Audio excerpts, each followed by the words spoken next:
Kyra Herring that's going to come up and do her short sermon.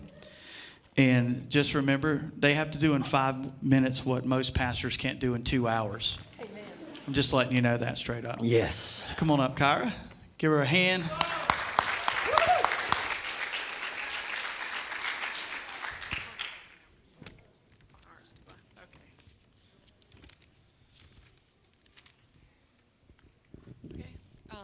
Today I'm going to talk to you guys about love.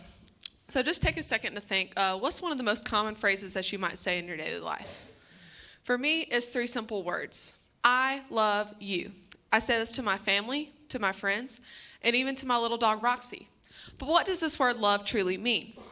In the world, love is defined as an intense feeling of deep affection for someone or something. This might mean that you're oh so madly in love with your boyfriend or girlfriend that you've been dating for a few years. Or it just might mean that you really love that Chick-fil-A that you had today. And this is what the world wants you to believe, that love can only be based on feelings. But if your feelings are anything like mine, they change like the seasons. 1 minute you might be really digging something, and then the next you might hate it. And we cannot base our love on this. And this is the trap that I fell into. I believe to gain love from people that I had to go on a dating app and I have to seek after a guy that didn't even want me for me. Because I was the only one in my friend group who wasn't in a relationship, and I was the only person in my friend group who had never been in a relationship. So I thought that I didn't have love because I'd never experienced being in a relationship with somebody. And in this emptiness, I was able to see that I don't have to seek after love. I didn't have to jump through all these hoops to try to find out what love is. Because love, it found me, even when I didn't deserve it. And what I began to realize is we don't need to try and define what love is, but we need to try and find out who love is. And referencing 1 Corinthians 13:4, God's talking about how love keeps no record of wrongs. And aren't we glad that God doesn't keep a list of our wrongs? Because it will be so long that we wouldn't even begin to fathom how long it is. And he was also talking about how love is patient. And this is also a really good thing because I would hate it if God treated me the same way I treated my sister sometimes, because I have little to no patience with her. And wouldn't it suck if God treated us the same way that we treat our Starbucks baristas when our order's taking too long? God, he shows his love through his actions and not feelings, as you can see. Another example is found in John 3:16.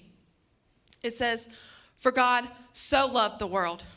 He so loved us and you and me, so that we could have a chance at everlasting life."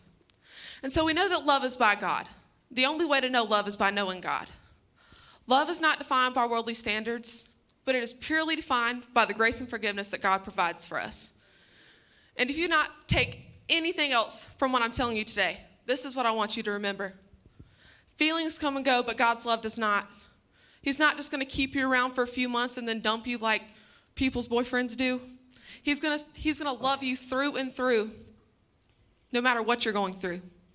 Another thing I want you to remember is love is not earned. No matter nothing that you can do or buy give what God has already given to you. He loves you at your highest of highs and at your lowest of lows. And with this today, I'm going to challenge you to stop trying to figure out what love is. Instead, seek out who love is. Because once you find out who love is, you can show others what love is. Thank you.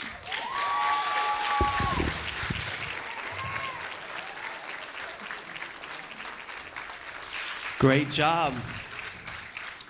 See, I know Jason can't even take up the offering in that amount of time. I'm just saying. Just be real. He wasn't in here.